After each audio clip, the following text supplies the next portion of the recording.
Hey, what's up guys, Sam here, and today's going to be more of a casual video because I'm not so sure where this is going to go or if it's actually going to continue, but I want to start this new series of me pursuing my photography project because this is something that I've been in the works for a while, but I decided to take it a lot more seriously this year. I do want to produce my own photo book at least towards the end of the year or maybe beginning of next year.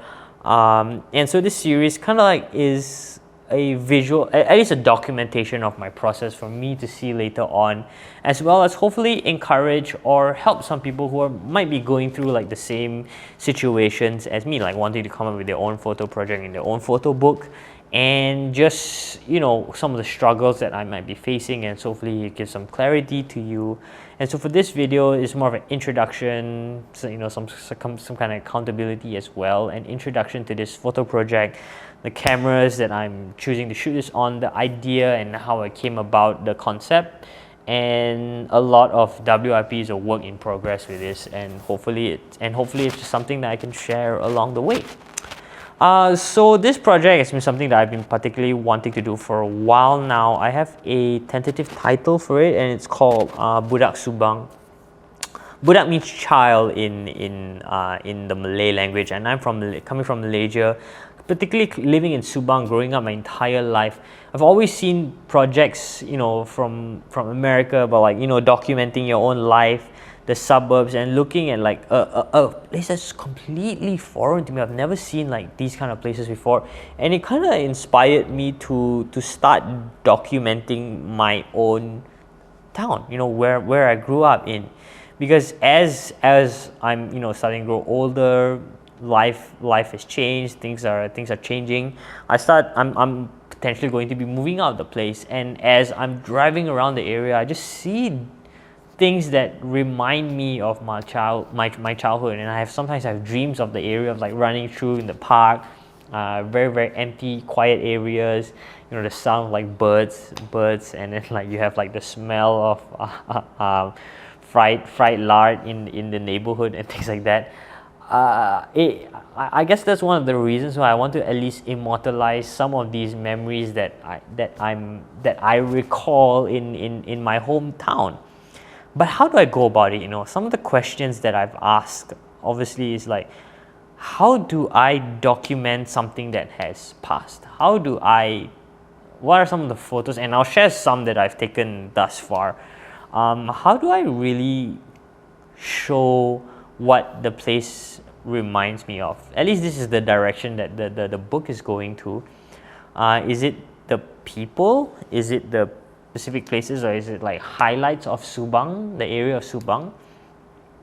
I'm not so sure, but right now it's kind of like gravitating towards a point where it's like these, I'm in a phase where it's like the quiet parts of Subang, like very nostalgic areas, things that don't have much people. Like it's like a very still life. It's something that hopefully reminds people of their childhood, especially people who live there, or people who don't come from the place. I mean, you see the book, maybe it's like, oh wow, yeah, like some areas of like this remind me of some parts of my life, and so that's kind of like where I want to go currently. I've shot about, I want to say 50-60 rolls already at this point, and I think this is a good segue into what medium I'm shooting on. And I specifically chose to shoot on film for this project because I find that like film brings me back. When I go and shoot something, I actually have to wait there, meter the scene with my light meter, frame up, shoot. Considering that it's like more of the nostalgic aspect, I think film does have merit to this project because, you know, it's a medium of days gone. I was initially shooting this on 35, particularly with my Leica M6, but then I realized as I was shooting, I loved the square format for this project. Like somehow the square format is just so much cleaner. It condenses down the frame to things that you really want, and I find like if I want to blow it up, like I find like the square format to be really nice, and so I decided to work on my Hasselblad 500 cm, and this has actually been quite beneficial because some elderly folk have actually asked me, oh, is that a film camera? Like, what camera is that? And it has allowed me access to take portraits of them should I require it for the project. The Hasselblad 500 cm for me obviously is square, and I just love the process. Everything about it is so manual, you know, like to advance the film, shoot, you know, to advance the film, and everything you hear.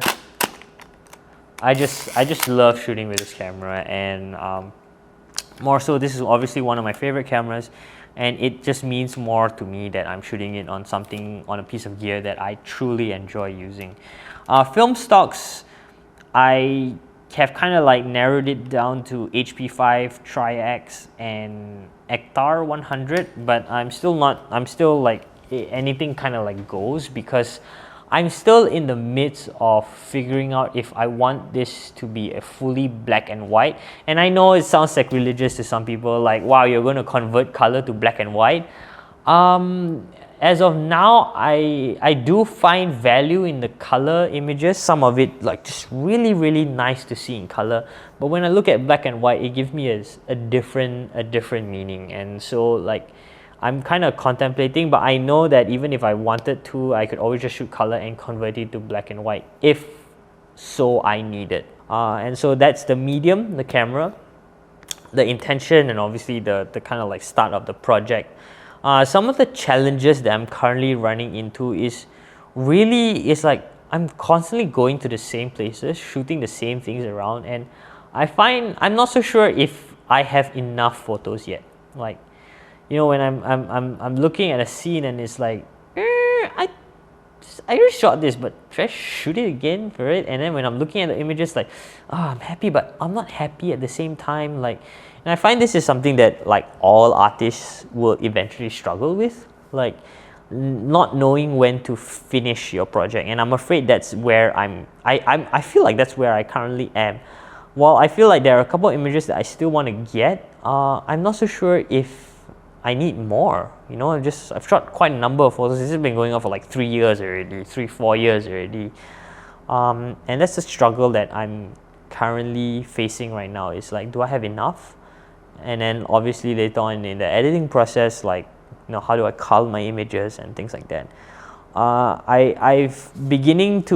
also struggling with subject matter. Like, how do you capture nostalgia? How do you capture memories?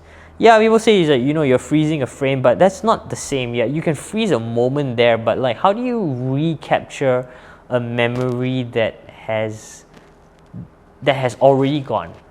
You know, I obviously can't go back in time and like shoot myself, but how do I capture that? And that's something that I'm kind of struggling with right now. Yeah, so I guess I talked about like the genesis of the project, what the project is about, what's the medium, and some of the challenges. One of the steps that I've taken forward to kind of like push myself is I've kind of like submitted to a art exhibition, like an exhibition. Well, I don't know if I'll be selected. Even if I don't, I'll still continue it. But I'm kind of like push myself for like one, and if I get it, I guess it will allow me a little bit more access and connections to people who are in the art space that can at least like guide me or give me some directions as to the context that I need to what. So yeah, I think the next video I want to do is I want to bring you guys along for a shooting session, like how I pick the spots, some of the spots that I'm going to. That way you can kind of like get an idea of like my thought process as I'm shooting. But this is just the start. Hopefully one person watches this and you can join me along the process. I will really enjoy that. But yeah, if you have any questions or if you have any advice for me, do leave them down in the comments below. I would love to read them. Thank you so much, and I will see you in the next video.